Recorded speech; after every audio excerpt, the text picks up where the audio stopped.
The cool thing about oysters is they all taste a little bit different. We call that subtle difference the merroir, sort of like similar to terroir. What we know about wines is the subtle flavors that separate different types of wine is imparted by the soils where the grapes are grown.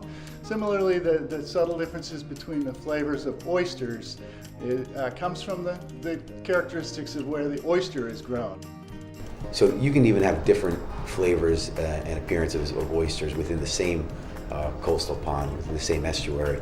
You can have oysters that are grown on the sea floor and oysters that are grown in suspended culture in two different farms or even in the same farm. And you'll notice a real difference between the appearance and even a slightly different flavor in the ones on the sea floor. Some people feel that the oysters on the sea floor absorb more calcium from the sediment, and the ones in suspended don't, and they'll definitely look drastically different and taste different. I did a little experiment. I took some of my animals and held them off a dock in Narragansett Bay 6 miles away, and the flavor was radically different the next day. The difference between a bay oyster and a pond oyster is I attribute it to the minerals that we have in the ponds. So the bay is well flushed, it's very saline. Those animals have a bright, clean flavor that I liken to a Maine oyster.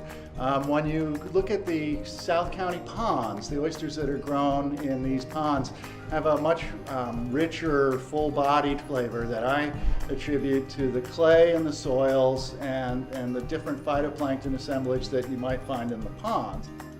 Weather's biggest impact on oysters is the cool down from the summer to the fall to the winter. Oysters build up glycogen to get themselves through the winter because they can't feed because they don't have any phytoplankton in the water. Once the water temperature drops below around 50 degrees, the phytoplankton is not as present in the water, so the oysters stop filtering because there's no food present in the water. And before that, they somehow know to build up glycogen stores to give them energy through the winter, and that will make the oysters slightly more plump and slightly sweeter.